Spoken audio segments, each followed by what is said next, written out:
आज हम देखेंगे कि ये जो कण आपने देखे इलेक्ट्रॉन, प्रोटॉन और न्यूट्रॉन, ये परमाणु में किस स्थान पर स्थित रहते हैं तथा साथ ही साथ हम ये भी देखेंगे कि इलेक्ट्रॉनों की व्यवस्था किस प्रकार होती है, परमाणु में कहाँ मौजूद रहते हैं और ये किस प्रकार व्यवस्थित रहते हैं। मैं हूँ समीना सुल्तान और मेरे साथ विषय विशेषज्ञ के रूप में मौजूद हैं श्रीमती शोभा चतुर्वेदी मैडम। धन्यवाद। बच्चों, जैसा कि हमने पिछली कक्षा में पढ़ा था कि रदरफोर्ड ने प्रयोग कैसे किए, इलेक्ट्रॉन और प्रोटॉन की खोज कैसे हुई और इसके साथ साथ चैडविक ने न्यूट्रॉन की खोज की। इस प्रकार हमें परमाणु की संरचना के बारे में ये जानकारी मिली कि उसमें प्रोटॉन, इलेक्ट्रॉन और न्यूट्रॉन कण मौजूद हैं।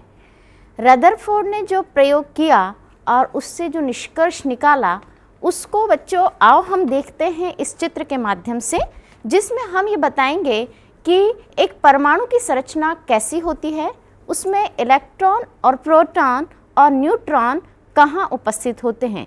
रदरफोर्ड ने जो प्रयोग किया था उससे उन्होंने ये निष्कर्ष निकाला था कि जब उसके ऊपर किसी स्वर्ण पत्र को लेकर अल्फा कणों से उन्होंने बमबारी की थी तो उन्होंने ये पाया था कि बहुत कम कण जो होते हैं वो उससे टकराकर पुनः उसी दिशा में लौट जाते हैं। और वो कब होगा? जब एक धनावेशित अल्फा कण दूसरे धनावेश से टकराएगा। और इस पर से उन्होंने निष्कर्ष निकाला था कि किसी भी परमाणु की रचना में केंद्र में एक नाभिक होता है जिसमें कि उस परमाणु का समस्त धनावेश मौजूद होता है। आओ बच्चों देखते हैं इस चित्र के माध्यम से कि रदरफोर्ड के प्रयोग से क्या निष्कर्ष निकला। परमाणु की संरचना में यहाँ आपको दिखाई दे रहा है कि बीच में एक केंद्रक या जिसे हम कहते हैं नाभिक है। इस नाभिक में धनावेशित कण प्रोटॉन और न्यूट्रॉन्स उपस्थित होते हैं।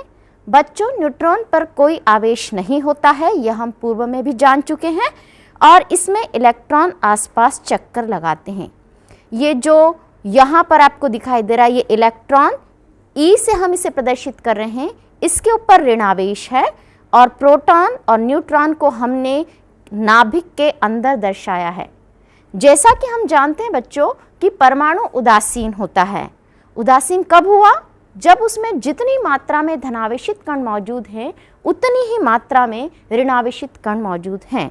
तो जितने धनावेशित प्रोटॉन से उतने ही ऋणावेशित इलेक्ट्रॉन हैं, यानी प्रोटॉन की संख्या और इलेक्ट्रॉन की संख्या किसी भी परमाणु में बराबर हुई और इसलिए परमाणु उदासीन होता है। उसमें एक तीसरा कण जिसकी हमने चर्चा की थी, न्यूट्रॉन भी उपस्थित है लेकिन उसके ऊपर कोई आवेश नहीं होता। हम ये चाहेंगे बच्चों कि परमाणु की संरचना के ये घटक जिसमें आप इलेक्ट्रॉन, प्रोटॉन और न्यूट्रॉन की विस्तृत जानकारी प्राप्त करें, अभी से आपके ये तथ्य बिल्कुल क्लियर हों कि आप जान सकें कि प्रोटॉन क्या है, इलेक्ट्रॉन क्या है और न्यूट्रॉन क्या है। तो यहाँ पर जो प्रोटॉन है वो हमेशा धनावेशित रहेगा, यह बात हमेशा आप ध्यान रखेंगे। अब बच्चों, हमने इसको ये तो जान लिया कि एक परमाणु में केंद्र में नाभिक और उसमें न्यूट्रॉन और प्रोटॉन है और इलेक्ट्रॉन आसपास कक्षा में चक्कर लगा रहा है। अब हम परिभाषा के अनुसार परमाणु क्रमांक और परमाणु द्रव्यमान किसे कहेंगे? आप सभी जानते हैं कि जितने प्रोटॉन होते हैं उतने ही इलेक्ट्रॉन हैं। परमाणु क्रमांक जिसे हम Z से प्रदर्शित करते हैं, देखिए यहाँ पर चित्र में कि परमाणु क्रमांक या इंग्लिश में जिसे कहा जाता है एटॉमिक नंबर, इसे Z से प्रदर्शित किया है। ये प्रोटॉन की संख्या होती है। प्रोटॉन की जितनी संख्या किसी परमाणु में उपस्थित होती है वह उस परमाणु का परमाणु क्रमांक होता है। परमाणु द्रव्यमान वह होता है जिसमें प्रोटॉन के साथ साथ हम क्या करते हैं, न्यूट्रॉन की संख्या का योग भी करते हैं। क्यों? क्योंकि यहाँ पर प्रोटॉन और न्यूट्रॉन दोनों केंद्र में मौजूद है और उन दोनों की संख्या का योग परमाणु द्रव्यमान कहला रहा है और उसे आप किससे प्रदर्शित करेंगे? ए से, कैपिटल ए से। तो इस तरह से एक परमाणु में प्रोटॉन के ऊपर धनावेश, इलेक्ट्रॉन पर ऋणावेश, न्यूट्रॉन पर कोई आवेश नहीं होता। परमाणु क्रमांक हम किसे कहेंगे? परमाणु क्रमांक अर्थात प्रोटॉन की संख्या और परमाणु द्रव्यमान अर्थात प्रोटॉन के साथ साथ न्यूट्रॉन की संख्या। आपके कहने का तात्पर्य है कि किसी भी परमाणु का परमाणु द्रव्यमान उसके केंद्र में निहित है और ये केंद्र में प्रोटॉनों की संख्या और न्यूट्रॉनों की संख्या के ऊपर निर्भर कर रहा है, उनके योग के बराबर है और इस नाभिक के चारों ओर इलेक्ट्रॉन चक्कर लगा रहे हैं। रदरफोर्ड ने जो प्रयोग किया बच्चों, उससे उन्होंने जो निष्कर्ष निकाला उसको हमने इस चित्र के माध्यम से यहाँ पर दर्शाया। लेकिन आपकी जब आप किताब खोलते हैं बच्चों, तो उसमें आपको कुछ चीज़ें अभी विस्तृत रूप में नहीं दी गई हैं आपके स्तर को देखते हुए, लेकिन फिर भी आपकी कुछ बातों को स्पष्ट करने के लिए परमाणु संरचना के बारे में हमने कुछ जानकारी देना उचित समझा। इसलिए हमने दिया है यहाँ पर कि क्या रदरफोर्ड का मॉडल जो उन्होंने दिया था कि केंद्र में नाभिक है और इलेक्ट्रॉन घूमते रहते हैं उसके आसपास, तो क्या यह बिल्कुल सही मॉडल था या उसमें कुछ कमियां थी। हमने इसके बारे में चर्चा की और इसको आपको यहाँ पर समझाने का प्रयास किया है कि रदरफोर्ड का जो मॉडल था वो पूरी तरह से सही नहीं था, उसमें जो कमियां थी वो कमियां क्यों थी, क्योंकि वह परमाणु के स्थायी होने की व्याख्या नहीं करता था। ये देखिए चित्र में रदरफोर्ड के परमाणु मॉडल के दोष। आप देखिए यहाँ पर केंद्र में हमने दर्शाया है धनावेश और इसके आसपास इलेक्ट्रॉन चक्कर लगा रहे हैं। परमाणु मॉडल के जो दोष थे वो ये थे कि जब कोई भी एक आवेशित कण कक्षीय गति करता है बच्चों, तो उसमें से विकिरण उत्सर्जित होते हैं और जब विकिरण उत्सर्जित होंगे तो निश्चित रूप से ऊर्जा उसकी समाप्त होगी, नष्ट होगी। और एक स्थिति ऐसी आएगी कि जब इलेक्ट्रॉन चक्कर लगाता रहेगा सतत, तो उसमें से ऊर्जा नष्ट होते होते उसकी पूर्ण ऊर्जा समाप्त हो जाएगी, वह नाभिक के निकट आता जाएगा और अंत में वह उसमें समाहित हो जाएगा। मतलब रदरफोर्ड का यह परमाणु मॉडल नाभिक के स्थायित्व की व्याख्या नहीं कर पाया और इसके साथ साथ उसका स्पेक्ट्रम जो कि सतत नहीं होता है उसकी व्याख्या भी नहीं कर पाया। मतलब रदरफोर्ड ने जो परमाणु मॉडल दिया जिसमें उन्होंने ये स्पष्ट किया था कि केंद्र में नाभिक और इलेक्ट्रॉन बाहर चक्कर लगाएगा, इस तरह का परमाणु स्थायी होने की बात को स्पष्ट नहीं कर पाया। इसलिए आगे हमें विस्तृत जानकारी या इसके लिए जिस वैज्ञानिक ने प्रयास किया उनका नाम है नील्स बोर। जैसा हम जानते हैं कि परमाणु में नाभिक जो है धनावेशित है और ऋण आवेशित इलेक्ट्रॉन उसके चारों ओर चक्कर लगाते हैं। दोनों विपरीत आवेश होने के कारण जाहिर है एक दूसरे को आकर्षित करेंगे, लेकिन जैसा मैडम ने बताया कि जब वो सतत चक्कर लगाते रहते हैं ऋण आवेशित कण, तो उनमें से ऊर्जा उत्सर्जित होना चाहिए और वो इस तरह से परमाणु स्थायी नहीं रह पाएगा। लेकिन हम सभी जानते हैं कि परमाणु तो स्थायी है। हमने परमाणु के बारे में अध्ययन किया है, आपने कैथोड किरणों के बारे में अध्ययन किया, तो ऐसा तो नहीं है कि परमाणु स्थायी नहीं है। फिर इसके बारे में क्या व्याख्या दी गई, इसके बारे में आपको शोभा मैडम आगे जानकारी दे रही हैं। बच्चों, जैसा कि अभी बताया मैडम ने कि रदरफोर्ड की जो परमाणु मॉडल थे उसमें जो दोष थे और वो परमाणु के स्थायी होने की व्याख्या नहीं कर पाया था, उस दोष को दूर किया किसने? नील्स बोर ने। नील्स बोर ने जब अपना परमाणु मॉडल या एटॉमिक स्ट्रक्चर प्रस्तुत किया तो उन्होंने ये बताया कि इलेक्ट्रॉन जो है एक निश्चित ऊर्जा वाले कक्ष में घूमते हैं और ऐसी कई कक्षाएं मौजूद है किसी भी परमाणु की रचना में। यहाँ पर देखिए, हमने नील बोर के इस परमाणु मॉडल को इस चित्र के माध्यम से दर्शाने का प्रयास किया। बीच में देखिए नाभिक है, इसके आसपास आपको कई लाइनें दिखाई दे रही है, पहली लाइन, दूसरा, तीसरा गोला, चौथा। ये क्या है? ये कक्षाओं को प्रदर्शित करता है। तो जो इलेक्ट्रॉन नाभिक के चारों ओर जिन कक्षाओं में चक्कर लगाते हैं उसमें निश्चित मात्रा में ऊर्जा होती है और इन्हें हम कहते हैं ऊर्जा स्तर, या हमने इसे नाम दिया है कोश। अब देखिए, क्या शोभा मैडम आप बताएंगी कि क्या सभी कक्षाओं की ऊर्जा एक समान होती है या इनमें कुछ अंतर होता है? बच्चों, इसके बारे में आपको अच्छा लगेगा सुनकर कि ये सभी कक्षाओं की ऊर्जा अलग अलग होती है। मैडम ने बहुत अच्छी जानकारी देने के लिए आपसे प्रश्न बताया यहाँ पर कि देखिए, जो नाभिक के निकटतम ऊर्जा स्तर है या ऊर्जा कोश है, प्रथम ऊर्जा कोश, हमने यहाँ इसे दर्शाया है प्रथम ऊर्जा कोश, वह सबसे कम ऊर्जा लिए हुए रहता है। जैसे जैसे नाभिक से दूरी बढ़ती जाती है कोश की, उसकी ऊर्जा बढ़ती जाती है। बच्चों, यहाँ पर ऊर्जा स्तर को एक विशेष कैपिटल लेटर से दर्शाया जाता है। n कोश का नंबर है, स्मॉल n, और इसमें यदि पहला कोश है तो उसे k से प्रदर्शित किया गया है, दूसरे कोश को l से प्रदर्शित किया गया है, तीसरे कोश को m से, चौथे को n से प्रदर्शित किया गया है। इस तरह से कोश की संख्या के अनुसार उनका नाम या उनका संकेत दिया गया है। पहली कक्षा के लिए k है, दूसरी के लिए l, तीसरी के लिए m, चौथे के लिए n, आगे और कंटिन्यूस o आप कर सकते हैं। अभी जैसे मैंने बताया कि प्रथम कोश की ऊर्जा सबसे कम होती है, तो हमने यहाँ ऊर्जा का क्रम देखिए दर्शाया है इस गणितीय निशान संकेत के द्वारा कि 1 की ऊर्जा सबसे कम, उससे अधिक 2 की ऊर्जा है, उससे अधिक 3 की ऊर्जा और उससे अधिक 4। यानी जैसे जैसे नाभिक से किसी कोश की दूरी बढ़ती जाती है, उसमें ऊर्जा बढ़ती जाती है। अर्थात ये कोश की संख्या जो है वो हम नाभिक से बाहर की ओर गिनते हैं। नाभिक के समीप का जो कोश है वो पहला कोश कहलाता है, जिसको हम k से भी डिनोट करते हैं, दर्शाते हैं। दूसरी कक्षा नाभिक के बाद वाली जो है उसको हम L से, और इसी तरह यानी नाभिक से बाहर की ओर कक्षाओं की संख्या गिनी जाती है।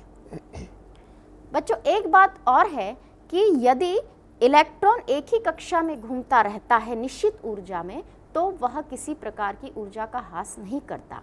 लेकिन यदि वह बाहर से कोई ऊर्जा अवशोषित कर लेता है तो उसके पास तो अतिरिक्त ऊर्जा हो गई।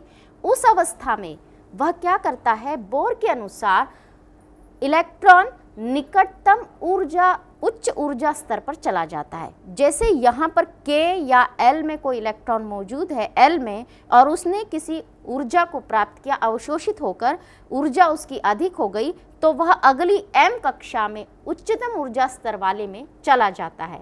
और यदि वह वापस निम्न अवस्था में आता है तो उतनी ही मात्रा में ऊर्जा उत्सर्जित होती है। तो इस तरह से बोर ने जो एटॉमिक स्ट्रक्चर या परमाणुवीय मॉडल दिया, उसमें उन्होंने ये बताया कि परमाणु में नाभिक के आसपास जो इलेक्ट्रॉन चक्कर लगाते हैं या गति करते हैं, वो एक निश्चित कक्षा में गति होती है। उन कक्षाओं को बच्चों क्या नाम दिया गया, कोश। आप इस चीज़ को बिल्कुल ध्यान रखिए। उन कोश को नंबर हम कहाँ से देंगे, नाभिक के निकटतम को 1, उसके बाद वाले को 2, उसके बाद को 3, उसके बाद को 4। इस प्रकार से क्रम दिया गया। ऊर्जा का क्रम भी हमने बताया कि नाभिक का जो नज़दीक है उसकी ऊर्जा कम होती है, जैसे जैसे आप दूर जाते जाते हैं ऊर्जा बढ़ती जाती है। ये ऊर्जा इनको किसी भी रूप में प्राप्त हो सकती है, या तो ये विभिन्न प्रकार के तरंग दैर्ध्य से ऊर्जा ग्रहण कर सकते हैं, जो प्रकाश उनको प्राप्त होता है उससे, या रासायनिक अभिक्रियाओं के दौरान, जैसे हमने पहले भी पढ़ा है कि कुछ अभिक्रियाएं ऊष्माशोषी होती हैं, तो उनको ऊष्मा देते हैं रासायनिक अभिक्रियाएं करवाने के लिए, तो कहीं से भी उनको ऊर्जा प्राप्त हो सकती है, या फिर वो अपने में से ऊर्जा उत्सर्जित करते हैं, जिससे इलेक्ट्रॉनों की कक्षा में परिवर्तन हो सकता है। अब प्रश्न उठता है कि ये जो इलेक्ट्रॉन हैं ये कक्षाओं में किस प्रकार वितरित होते हैं? क्या सभी कक्षाओं में एक समान इलेक्ट्रॉनों की संख्या रहती है, या फिर अलग अलग कक्षाओं में इलेक्ट्रॉनों की संख्या अलग अलग होती है? इसके बारे में कुछ इलेक्ट्रॉनों की वितरण की योजना है कि किस प्रकार अलग अलग कक्षाओं में अलग अलग इलेक्ट्रॉन रहते हैं। विस्तृत जानकारी आपको दे रही है शोभा मैडम। बच्चों, बहुत अच्छी जानकारी इसकी कि इलेक्ट्रॉनों का वितरण किस प्रकार होता है और एक कक्षा में कितने अधिकतम इलेक्ट्रॉन पाए जाते हैं, उसके लिए बहुत बड़ी योजना आपके लिए यहाँ बुक में या किताब में दी गई है। बोहर नील्स बोर के साथ दूसरे वैज्ञानिक भी जुड़े और उन्होंने बताया कि इलेक्ट्रॉनों का वितरण किस प्रकार होता है। इलेक्ट्रॉनों का वितरण विभिन्न कक्षाओं में दर्शाने के लिए एक सूत्र दिया गया जिसे हम कहते हैं 2n²। ठीक है बच्चों, इस 2n² के अनुसार ये देखिए यहाँ पर कि 2n² में n जो है वो क्या है, n किसी भी कोश की संख्या है। हम यहाँ पर आपको स्पष्ट कर रहे हैं, देखिए n जो है वो कोश की संख्या है। आप इस चीज़ को नोट कर लीजिए। यदि पहला कोश है तो आप उसे लिखेंगे कि 1, यदि दूसरा कोश है तो आप उसे लिखेंगे 2, तीसरा कोश है तो आप उसे लिखेंगे 3। यानी कोश की संख्या 1 हो सकती है, 2 हो सकती है, 3 हो सकती है या 4 हो सकती है। उन्होंने जो नियम दिया 2n², बच्चों स्क्वायर का अर्थ तो आप सभी जानते हैं, स्क्वायर मतलब वर्ग। उसी संख्या का उसी संख्या में आपको गुणा करना है। इस आधार पर जब हम n बराबर 1 यानी प्रथम कोश की बात करें, प्रथम कोश में कितने इलेक्ट्रॉन होंगे, तो n बराबर हमें 1 रखना है। इसके लिए हम इस सूत्र में जब उसकी संख्या रखते हैं तो देखिए कैसे प्राप्त होती है। 2 तो वैसा ही रखा जाएगा, n के स्थान पर हम 1 रखेंगे और 1 का वर्ग लिखा जाएगा। बच्चों जब 1 का 1 में गुणा करता है तो क्या प्राप्त होता है, 1 ही आता है। तो आपको यहाँ पर उत्तर क्या प्राप्त हुआ, 2। कुल 2 गुणित 1 बराबर 2। यानी प्रथम कोश में अधिकतम इलेक्ट्रॉन कितने आ सकते हैं, 2। इसी सूत्र को जब हम दूसरे कोश पर लागू करते हैं तो देखिए n बराबर 2 है, तो इस सूत्र में जब हम इसकी मान रखेंगे तो 2 गुणित 2 की घात 2। अब आपको क्या उत्तर मिलेगा बच्चों, 2 वैसा ही, और 2 का वर्ग कितना होता है, 4, और 4 का जब 2 में गुणा होगा तो उत्तर आपका क्या आएगा, 8।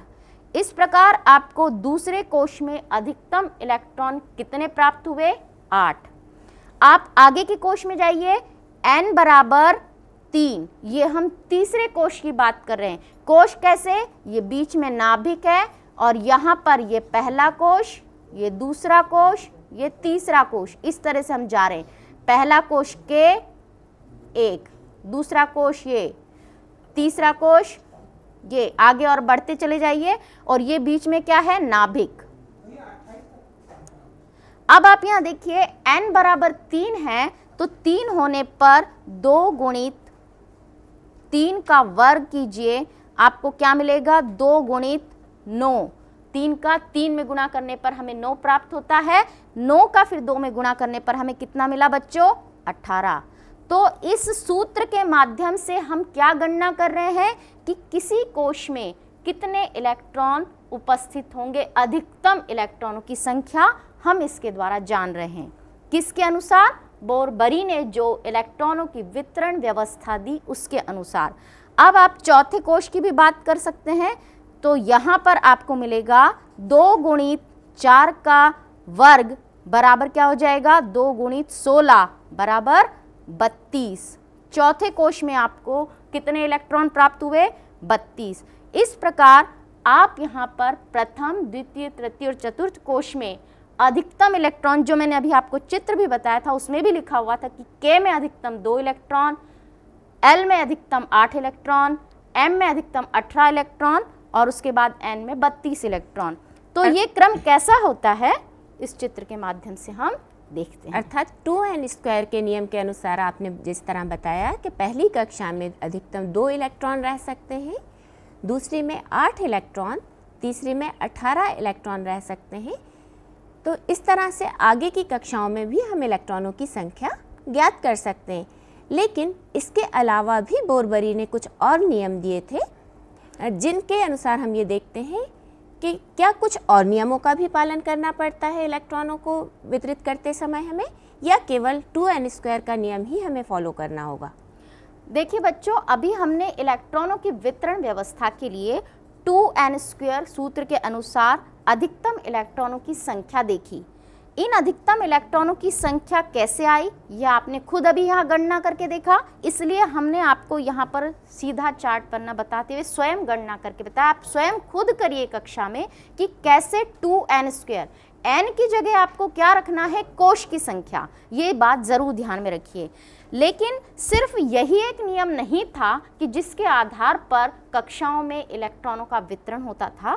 बोरबरी ने कुछ और भी नियम दिए थे जिनका नियमों का पालन होता था। बच्चों, अभी आपकी विज्ञान विषय की शुरुआत है, जहाँ पर आप किसी परमाणु की रचना की एक प्रारंभिक जानकारी प्राप्त कर रहे हैं। जैसे आपको शुरू में ये कुछ नहीं मालूम था कि परमाणु में इलेक्ट्रॉन, प्रोटॉन, न्यूट्रॉन भी होते हैं। शुरू में आप सिर्फ तत्व और यौगिक के बारे में जानते थे, फिर धीरे धीरे आप परमाणु अणु के बारे में जानने लगे।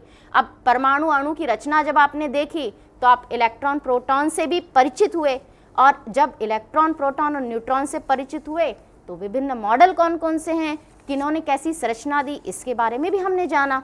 तो अभी हम एक प्रारंभिक जानकारी आपको दे रहे हैं कि सिर्फ जरूरी नहीं कि 2n² के अनुसार ही इलेक्ट्रॉनों का, अधिकतम इलेक्ट्रॉनों की पूर्ति हो।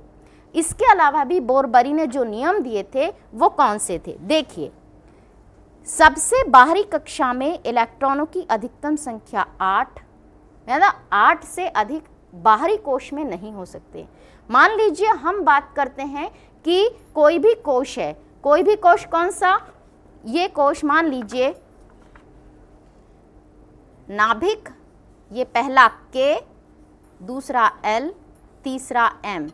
इसमें तो हमने बात की कि यहाँ अधिकतम इलेक्ट्रॉन 2 आ सकते, तीसरे में 8 आ सकते, तीसरे में फिर उसके बाद आपके कितने आ सकते, 18 आ सकते। तो यहाँ पर जरूरी नहीं कि ये इलेक्ट्रॉन की संख्या 18 हो।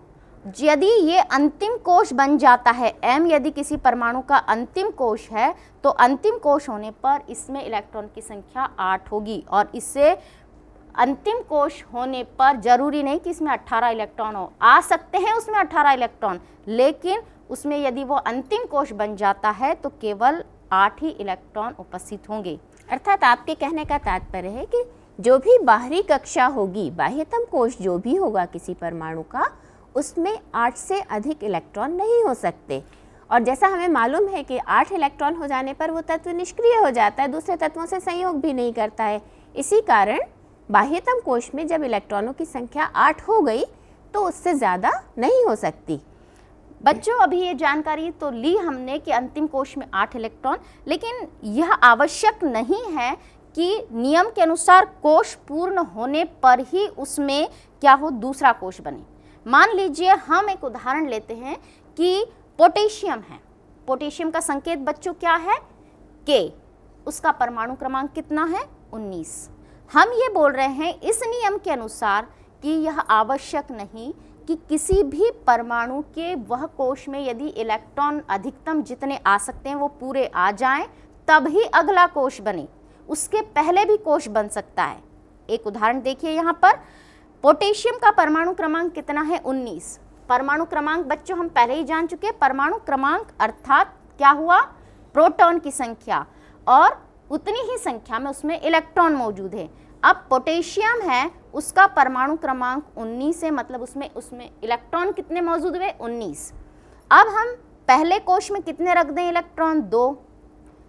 नियम के अनुसार दूसरी कक्षा में 8, कितने हो गए बच्चों टोटल, 10। बचे हमारे पास कितने इलेक्ट्रॉन, 9। हम ये बात करते हैं कि तीसरे कोश में, M कोश में अधिकतम इलेक्ट्रॉन 18 प्रवेश कर सकते हैं, तो हम ये मानेंगे कि बचे हुए 9 उसमें डाल दें।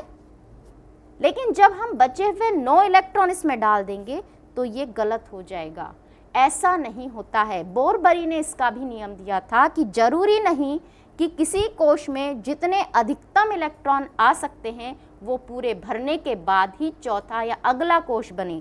इसमें अगला कोश पुनः बन जाता है, और जो सही इलेक्ट्रॉनिक विन्यास होता है वो पहली कक्षा में 2, दूसरे में 8, उसके बाद वाले में 8 और उसके बाद वाले में 1 इलेक्ट्रॉन।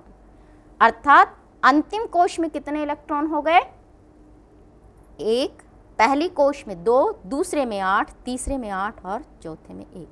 बच्चों, आपके लिए ये ज़रूर थोड़ा अभी समझना मुश्किल होगा कि बोरबरी ने जो योजना दी और उसके अनुसार इलेक्ट्रॉन का विन्यास, तो आप अगली कक्षाओं में जब ये समझेंगे कि हम सिर्फ अभी कोश की बात कर रहे हैं, कोश में फिर आप आगे की कक्षाओं में उपकोश के बारे में जानेंगे, तो ये ऊर्जा के क्रम के अनुसार भरे जाते हैं। अभी आपके स्तर के अनुसार इतनी ही जानकारी पर्याप्त है कि इलेक्ट्रॉनों का वितरण किस सूत्र के अनुसार हुआ, 2n² के अनुसार। 2n² के अनुसार पहले कोश में अधिकतम 2 इलेक्ट्रॉन, दूसरे में 8, तीसरे में 18 और उसके बाद वाले में 32 इलेक्ट्रॉन। इसके अलावा भी हमने ये जाना, बोरबरी ने बताया था कि जो बाहरी कोश है उसमें अधिकतम इलेक्ट्रॉन 8 हो सकते हैं। उन्होंने एक कंसेप्ट और दिया था कि जरूरी नहीं कि उसी कोश में उतने अधिकतम इलेक्ट्रॉन आने के बाद ही नया कोश बने, यदि अधिकतम इलेक्ट्रॉन नहीं भी आते हैं तो भी उसके पहले ही नए कोश में इलेक्ट्रॉन प्रवेश पा जाते हैं। इस तरह से ही आप कैल्शियम का भी उदाहरण लेकर बच्चों स्वयं कीजिए कि कैल्शियम का परमाणु क्रमांक आप अपनी किताब से भी नोट कर सकते हैं। आपकी सुविधा के लिए मैं बता रही हूँ कि कैल्शियम का परमाणु क्रमांक 20 है। इसका इलेक्ट्रॉन विन्यास करके देखिए और आगे हमें बताइए कि आपको यह 2n² का फॉर्मूला लगाते आया या नहीं। इस इलेक्ट्रॉनिक विन्यास को हमने प्रयास किया कि आप बहुत अच्छे से समझें।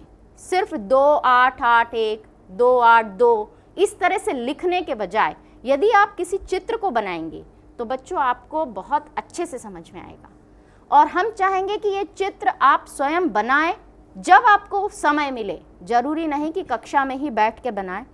ये देखिए 2n² के अनुसार इलेक्ट्रॉन का विन्यास किस प्रकार होता है, चित्र के माध्यम से हमने समझाने का प्रयास किया। यहाँ पर सोडियम है बच्चों, सोडियम का परमाणु क्रमांक कितना होता है, 11 और उसका परमाणु द्रव्यमान 23। परमाणु क्रमांक 11 है मतलब उसमें इलेक्ट्रॉन की संख्या कितनी है, इलेक्ट्रॉन भी 11 है, प्रोटॉन्स भी 11 है। हम बात करते हैं 2n² की। पहली कक्षा में अधिकतम 2 इलेक्ट्रॉन आएंगे, दूसरे में 8, कुल कितने हो गए बच्चों, 10। अब हमारे पास कितने बचे, एकमात्र इलेक्ट्रॉन जो कि तीसरे और अंतिम कोश में प्रवेश करेगा। इसमें देखिए केंद्र में हमने नाभिक दर्शाया है। नाभिक में हमने लिखा है 11 प्रोटॉन 12 न्यूट्रॉन। न्यूट्रॉन की संख्या अलग है, अभी हमने बताया। शोभा मैडम, 12 न्यूट्रॉन की संख्या हमने कहाँ से ज्ञात की?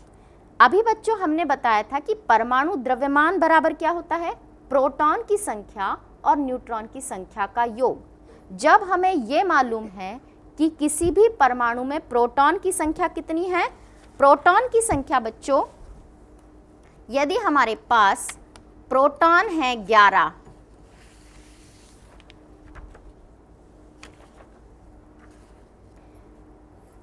ये हम सोडियम की बात कर रहे हैं बच्चों। हमने अभी बोला था कि परमाणु क्रमांक कितना है उसका, परमाणु क्रमांक है बच्चों उसका 11। ठीक, हमें यह भी मालूम है कि इसमें प्रोटॉन कितने हैं, 11। हम ये भी जानते हैं कि इसका परमाणु द्रव्यमान कितना है,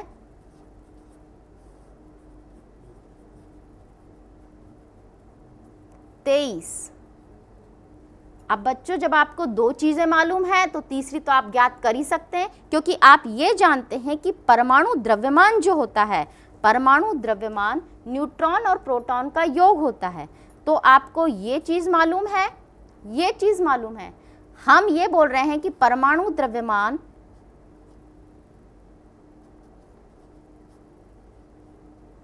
बराबर प्रोटॉन प्लस न्यूट्रॉन।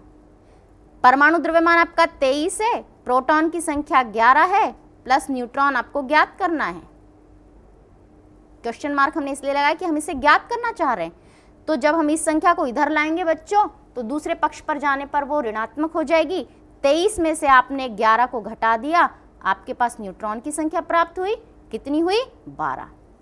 अभी जैसा आपको मैडम ने बताया था कि बच्चों को ये बता दें कि न्यूट्रॉन की संख्या कैसे प्राप्त हुई, तो ये अभी हमने जाना कि जब हम परमाणु द्रव्यमान में से प्रोटॉन की संख्या को घटा देंगे तो हमें न्यूट्रॉन की संख्या प्राप्त होगी।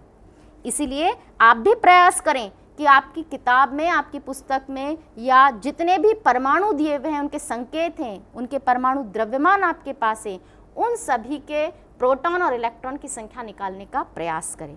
अब यहाँ पर आप देखिए चित्र में सोडियम का इलेक्ट्रॉनिक विन्यास दिया हुआ है। इसी के साथ मैंने क्लोरीन का भी बनाया हुआ है, यहाँ आपको और स्पष्ट हो जाए। 11 इलेक्ट्रॉनों को हमें वितरित करना है। पहली कक्षा में आप देखिए कितने इलेक्ट्रॉन हो गए, 2। ये जो ब्लैक सर्कल्स आप देख रहे हैं ना, ये या काले गोले, ये हमने इलेक्ट्रॉन को दर्शाने के लिए बनाए हैं।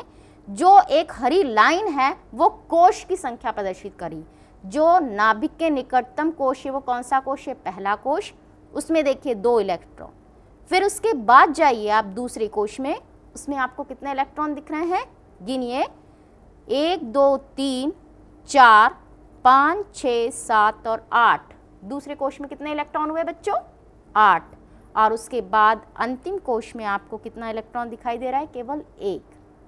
इस प्रकार से आप भी अपनी कक्षा में जब भी फ्री बैठें सभी तत्वों के परमाणु क्रमांक लें और इस तरह के उनके इलेक्ट्रॉनिक विन्यास जरूर बनाएं। एक और उदाहरण देख लीजिए, आपके सामने है किसका, क्लोरीन का। क्लोरीन का परमाणु क्रमांक कितना होता है, 17। अब यहाँ पर देखिए, अब मैं यदि आपसे कहूँ कि यहाँ पर मैंने 17 प्रोटॉन लिखे हैं और 18 न्यूट्रॉन लिखे हैं, तो बच्चों इसका परमाणु द्रव्यमान कितना हुआ, जरा गणना करने का प्रयास करें। तो जब हम ये जानते हैं कि परमाणु द्रव्यमान प्रोटॉन और न्यूट्रॉन का योग होता है, तो बच्चों निश्चित रूप से आपका उत्तर होगा कि इसका द्रव्यमान कितना हुआ, 35। तो यहाँ पर आप इस तरह से इलेक्ट्रॉनिक विन्यास से काफ़ी अच्छी जानकारी प्राप्त कर सकते हैं कि चित्र बनाइए, उसके परमाणु द्रव्यमान की भी जानकारी प्राप्त कीजिए, परमाणु क्रमांक भी प्राप्त कीजिए, कितने प्रोटॉन है, कितने न्यूट्रॉन है, कितने इलेक्ट्रॉन है, इसका भी विस्तार से अध्ययन कीजिए। यहाँ पर भी हमने वही किया है, प्रथम कोश में कितने इलेक्ट्रॉन है, 2, द्वितीय कोश 8 और उसके अंतिम कोश में बच्चों कितने बचे, 2 और 8 कितने हो गए टोटल, 10। अंतिम कोश में कितने बचे, 7। उन 7 को हमने यहाँ पर अंतिम कोश में रखा है। इस प्रकार सोडियम और क्लोरीन का यहाँ पर आपने इलेक्ट्रॉनिक विन्यास देखा। बच्चों, जैसा शोभा मैडम ने आपको बताया कि किसी भी परमाणु में परमाणु क्रमांक जो है उसमें उपस्थित प्रोटॉनों की संख्या है। जाहिर है हम जानते हैं कि परमाणु विद्युत रूप से उदासीन होता है, तो जितने प्रोटॉन हैं उतनी ही संख्या इलेक्ट्रॉनों की भी होगी। और परमाणु भार यदि हमें मालूम है तो परमाणु भार में से परमाणु क्रमांक को घटाकर हम न्यूट्रॉनों की संख्या ज्ञात कर सकते हैं। अर्थात जब हमें इलेक्ट्रॉनों की संख्या ज्ञात हो गई, प्रोटॉनों की संख्या ज्ञात हो गई और न्यूट्रॉनों की संख्या भी हमें ज्ञात हो गई, साथ ही हमने जाना कि नाभिक में प्रोटॉन और न्यूट्रॉन स्थित रहते हैं और इस नाभिक के चारों ओर इलेक्ट्रॉन चक्कर लगा रहे हैं। तो जितनी इलेक्ट्रॉनों की संख्या आई उनको हमने बोर-बरी की इलेक्ट्रॉन वितरण योजना के अनुसार कक्षाओं में विभाजित कर दिया, उनको डिस्ट्रीब्यूट कर दिया और हमने प्रत्येक कक्षा में इलेक्ट्रॉनों की संख्या ज्ञात कर ली।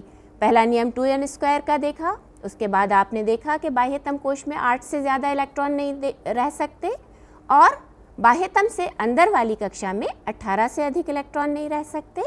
इसी के साथ हमने ये भी जाना कि आवश्यक नहीं है कि एक कोश नियम के अनुसार पूर्ण भरने पर ही हम अगली कक्षा में इलेक्ट्रॉनों को प्रवेश हो सके। उसके लिए इलेक्ट्रॉन अगली कक्षा में ऊर्जा स्तर के अनुसार प्रवेश पा सकते हैं, जिसमें कि आपने उदाहरण देख लिया था पोटेशियम का। अब आगे आपको विभिन्न तत्वों में परमाणु क्रमांक में की जानकारी दे रही हैं और ये परमाणु क्रमांक के अनुसार इलेक्ट्रॉनों को हमने अलग अलग कक्षाओं में किस प्रकार वितरित किया है। आप आगे देखिए। देखो बच्चों, आपकी किताब में चाहे दिया हो या ना दिया हो, आप इस तरह की सारणी जरूर बनाइए। तत्वों के परमाणु क्रमांक तो आपकी किताब में ज़रूर दिए हुए हैं और उनमें टोटल कितने इलेक्ट्रॉनिक वितरण है ये भी दिया हुआ है, लेकिन आप इस तरह के कॉलम बनाइए। पहला बनाइए तत्व, उसका संकेत लिखिए जो आपके लिए बहुत उपयोगी जानकारी है, उसका परमाणु द्रव्यमान लिखिए, ए से प्रदर्शित किया जाता है जिसे, फिर परमाणु क्रमांक और परमाणु द्रव्यमान जब आप ज्ञात कर चुके हैं तो आपको प्रोटॉन, इलेक्ट्रॉन और न्यूट्रॉन की संख्या भी उसमें लिखनी है। ये इस तरह का चार्ट बनाने से बच्चों ये बात स्पष्ट हो जाएगी कि आप तुरंत न्यूट्रॉन और प्रोटॉन की संख्या निकाल पाएंगे और ये तो शुरुआत है आपके रसायन विज्ञान की कि किसी भी अणु की संरचना या परमाणु की संरचना किस प्रकार होती है। और बच्चों, यदि हमने इस 9th कक्षा में यदि ये नहीं समझा कि परमाणु है क्या, इलेक्ट्रॉन है क्या और उसमें वितरण किस प्रकार होता है, तो हम आगे की उन कठिन अध्यायों को समझना बहुत मुश्किल हो जाएगा। तो इस प्रकार से जैसे हमने यहाँ प्रयास किया है शुरू के परमाणु क्रमांक 14 तक के तत्वों को लेकर, जिसमें देखिए पूरे के पूरे आपके यहाँ लिखे हुए हैं। हाइड्रोजन है सबसे हल्का तत्व, शुरू कीजिए 1, फिर helium, lithium, beryllium, then boron, carbon, nitrogen, oxygen, fluorine, neon, sodium, magnesium, aluminium और देन सिलिकॉन। इस तरह से आप और निरंतरता बनाए हुए आप और भी इस तरह का चार्ट बनाएं जिसमें कितने परमाणु द्रव्यमान है, उसका कितना परमाणु क्रमांक है और उसमें प्रोटॉन और इलेक्ट्रॉनों का वितरण किस प्रकार किया है। इलेक्ट्रॉनिक वितरण के लिए हमने यहाँ पर K, L, M और N 4 कोश भी अलग से बनाए हैं कि पहले कोश में इसमें कितने इलेक्ट्रॉन प्रवेश करेंगे, दूसरे में कितने। इससे क्या होगा कि आप बिल्कुल अपने जो सीखा है आपने नियम उसको बिल्कुल स्पष्ट रूप से समझ पाएंगे और ये अपनी टेबल पर भी लगा लीजिए। प्रतिदिन जब इसके आप संपर्क में आएंगे तो आपको इलेक्ट्रॉनिक विन्यास बहुत अच्छे से समझ में आएगा। एक उदाहरण जैसे मैंने सोडियम का आपको बता ही दिया था, नाइट्रोजन है जैसे यहाँ पर देखिए 7 है उसका परमाणु क्रमांक। 7 परमाणु क्रमांक मतलब उसमें इलेक्ट्रॉन की संख्या कितनी होगी, 7। पहली कक्षा में 2 और दूसरे में 5।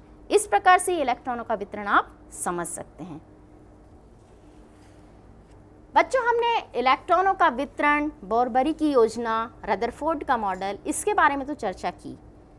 अब हम बात करते हैं परमाणु द्रव्यमान की और आणविक द्रव्यमान की। परमाणु द्रव्यमान, कभी आपने सोचा कि परमाणु कितनी छोटी चीज़ है? बहुत ही छोटा, इतना सूक्ष्म। परमाणु द्रव्यमान, द्रव्यमान का अर्थ है मतलब कितना भार है उसमें। तो आपने जैसा बताया अभी कि परमाणु तो बहुत छोटा होता है, उसको किस प्रकार हम तौल सकते हैं या उसका द्रव्यमान कैसे ज्ञात कर सकते हैं? बच्चों, पिछली कक्षा में भी हमने चर्चा की थी कि हम ये संभव नहीं कि उसे रासायनिक तुला पर तोल ले और उसका वजन ज्ञात कर ले, क्योंकि जब हमने बात की थी कि हाइड्रोजन का परमाणु द्रव्यमान ही इतना कम है जो कि सबसे हल्का है। सबसे हल्का है उसका परमाणु द्रव्यमान 1.67 और उसको हम 10 की घात नीचे 24 यानी 1 के ऊपर 24 शून्य लगाकर भाग लगाएं तो वो जो ग्राम में द्रव्यमान आएगा वो उसका ग्राम में द्रव्यमान। तो इतना हल्का द्रव्यमान है परमाणु का, तो आप बताइए कि हम कैसे ग्राम में उसकी बात करें। मतलब हम ऐसे मानक की आवश्यकता हमें महसूस हुई जो कि उस छोटी इकाई को प्रदर्शित कर सके। तो हाइड्रोजन और जो दूसरे तत्व हैं, जितने भी नाइट्रोजन है या कार्बन है, तो इसके कंपैरिजन करने के लिए या तुलना करने के लिए एक पूर्व मान्यता या ये कहा गया शुरू में कि वह तत्व हाइड्रोजन के परमाणु से कितना गुना भारी है। मतलब पहले की मान्यता के अनुसार बच्चों किसे मानक माना गया? हाइड्रोजन को। हाइड्रोजन को मानक माना गया, उसको स्टैंडर्ड बनाया गया कि चूंकि उसमें बहुत हल्का है, उसका परमाणु द्रव्यमान भी एक ही है, तो उसे मान लिया जाए कि उसके परमाणु की तुलना में दूसरे तत्व का परमाणु कितने गुना भारी है। और उस अनुसार जो हमें परिभाषा प्राप्त हुई कि यहाँ पर परमाणु भार बराबर तत्व के एक परमाणु का भार बटे हाइड्रोजन के एक परमाणु का भार। यानी क्या हुआ कि हाइड्रोजन के एक परमाणु से वह तत्व, उस तत्व का एक परमाणु कितने गुना भारी है। लेकिन इसे काफ़ी समय तक मान्यता नहीं मिली और 1961 में 1961 में फिर मानक के रूप में क्या लिया गया बच्चों? कार्बन का एक समस्थानिक कार्बन 12। यानी हाइड्रोजन को मानक न मानते हुए उन्होंने किसे माना? कार्बन 12। ये कार्बन 12 से क्या तात्पर्य है बच्चों? कार्बन 12 से मतलब है कि कार्बन के ऐसे 2 परमाणु पाए जाते हैं जिसमें एक में उसका द्रव्यमान होता है 12 और एक होता है 14। इन्हें हम समस्थानिक नाम देते हैं, जिनके कि परमाणु द्रव्यमान अलग अलग लेकिन परमाणु क्रमांक क्या होते? समान होते हैं। हम जब परिभाषा देते हैं समस्थानिक की तो जानते हैं हम क्या लिखते हैं? हम लिखते हैं एक ही तत्व के ऐसे परमाणु। हम अलग तत्व की बात नहीं करें, एक ही तत्व मतलब हम कार्बन की बात करें, उसके ऐसे 2 परमाणु मौजूद हैं जिनकी के परमाणु द्रव्यमान अलग अलग हैं लेकिन परमाणु क्रमांक दोनों का 6 है। तो हम बात करें किसकी? कार्बन 12 की।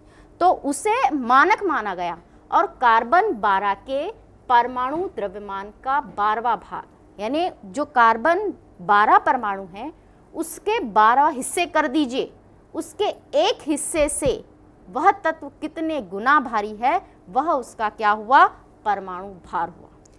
मतलब परमाणु को हम तौल नहीं सकते, उसका भार ज्ञात करने के लिए हम उसकी तुलना या तो हाइड्रोजन के एक परमाणु से कर रहे हैं जिसका भार हमने स्टैंडर्ड माना है, मानक माना है, या फिर कार्बन 12 के परमाणु से उसकी तुलना की जा रही है। मतलब बच्चों आप ये नोट कीजिए कि किसी तत्व का परमाणु द्रव्यमान वह संख्या है जो यह दर्शाती है कि उस तत्व का एक परमाणु कार्बन 12 परमाणु के 12वें भाग से कितना गुना भारी है।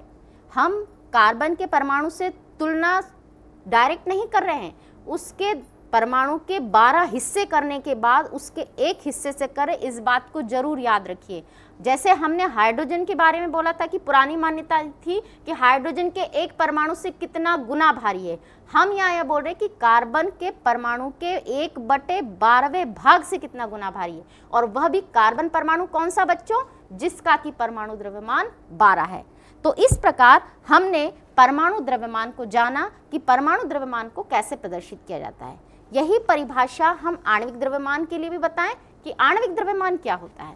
जैसे परमाणविक द्रव्यमान है उसी तरह से एक अणु का भी द्रव्यमान कैसे निकालते हैं, उसकी तुलना भी पूर्व मान्यता के अनुसार यही कि किसी वस्तु का एक अणु हाइड्रोजन के एक परमाणु से कितना गुना भारी है। ये देखिए आणविक द्रव्यमान की परिभाषा यहाँ पर कि अणुभार बराबर वस्तु के एक अणु का द्रव्यमान बटे हाइड्रोजन के एक परमाणु का द्रव्यमान। ये पहले मान्यता थी, लेकिन जो आधुनिक मान्यता है उसमें वही कार्बन 12 का परमाणु लिया गया और यह बताया गया कि अणुभार बराबर वस्तु के एक अणु का द्रव्यमान बटे कार्बन 12 परमाणु के द्रव्यमान का 1/12 भाग।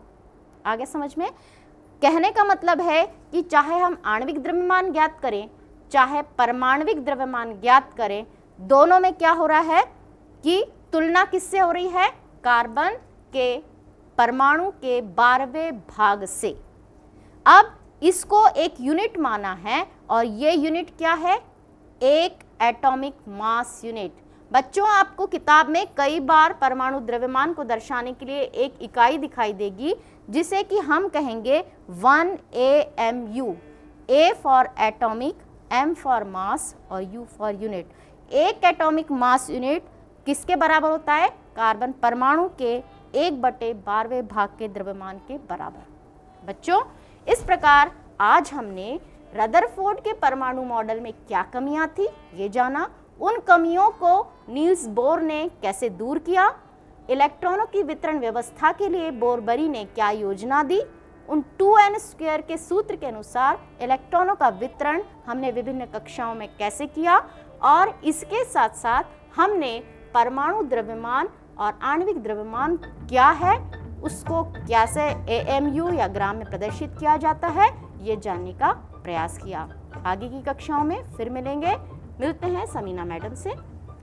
बच्चों आज आपको बहुत ही महत्वपूर्ण जानकारी प्राप्त हुई जिसमें मैडम ने आपको परमाणु की संरचना के बारे में, इलेक्ट्रॉनों के वितरण के बारे में जानकारी दी।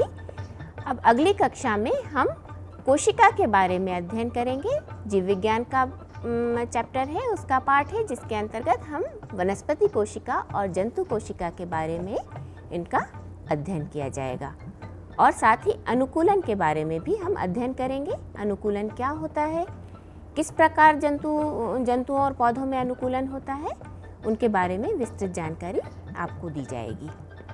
इससे संबंधित जो भी प्रश्न आज जो हमने पढ़ा इसके बारे में यदि आपको कोई प्रश्न पूछना हो, आपको कोई जानकारी और प्राप्त करना हो तो आप हमें या तो फ़ोन के माध्यम से पूछें या फिर आप पत्र के माध्यम से भी हमसे जानकारी प्राप्त कर सकते हैं। हमें बहुत खुशी होगी यदि आप हमसे अपनी कोई क्वेरीज़ हैं, आपको कोई कठिनाइयाँ हैं, उनके बारे में हमसे जानकारी प्राप्त करना चाहें। धन्यवाद। अगली कक्षा में फिर आपसे